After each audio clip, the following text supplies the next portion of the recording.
So what are the causes of the modern... Oh, I see why that doesn't make sense. What are the causes of the creation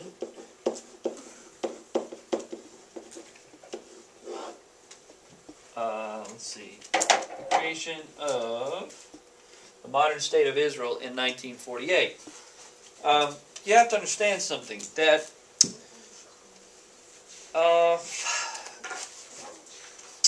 Israel is ancient. You go back to the Old Testament, and you'll find there that God's making a promise to a man named Abram, and then later changes his name to Abraham, that he would give, he would create a nation of people, and that nation of people would dwell in the land that we now know as Israel. Over the years, this piece of land was inhabited by Abraham's descendants. And then, over a period of about 1,000 years, it was taken over several times by the Babylonians, by the Assyrians, by the Egyptians even. Then there was the Romans that came along, and that was really the final straw that kind of broke the camel's back. The Romans came along and destroyed Israel and kind of drove the people out of Israel. And what filled the void, and we're talking about 70 A.D.,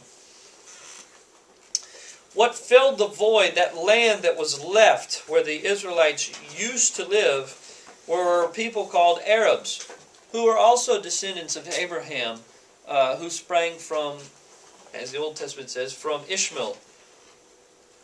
And they lived in that land for 2,000 years almost, until 1948. I mean, the Israelites had been driven out and then the Arabs kind of came in and kind of lived in the land, and most of these people would have been converted to Islam after Islam was born. So they feel like, the Arabs feel like that they have a right to this land. They've been living there for 2,000 years. And then all of a sudden, the United Nations creates Israel and says, "Poop, we're going to give this land back to the Jewish people that were driven out 2,000 years ago." And I've often asked my classes, how would you like it if the people that used to live in your house 30 years ago knocked on your door and said, "Hey, this used to be our house, get out." And then the police made you leave. You wouldn't like that very much. Well, the Arabs didn't like that either. And so they always feel like that they have the land as much as anybody else does, as much as the Jews do, or the Jewish people. So why did the United Nations do this? I mean, we've just set ourselves up, it seems like, for a lot of conflict between Jewish people that have moved there in 1948 and the Arabs that were always there. Well, first the reason is the Jewish connection to the land. I mean, why put them here? If we're going to create them a country, why create them a country where they're going to be hated?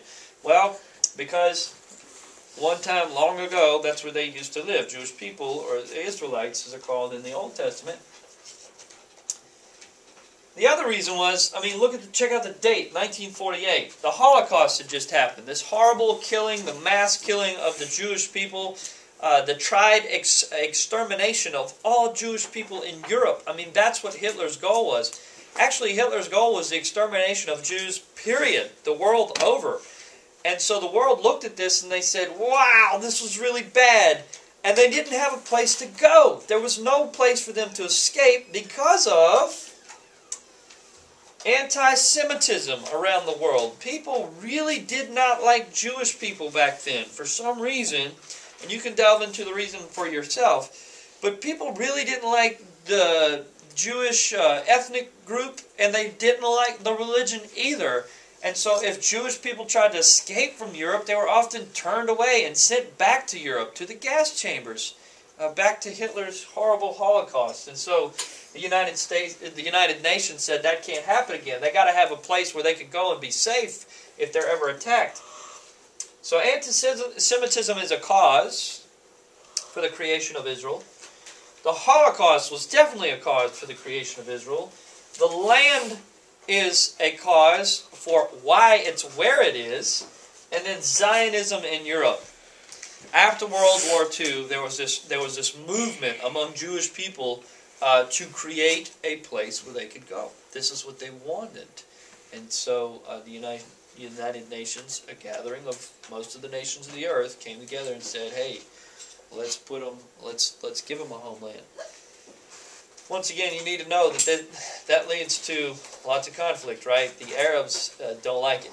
Never have, probably never will.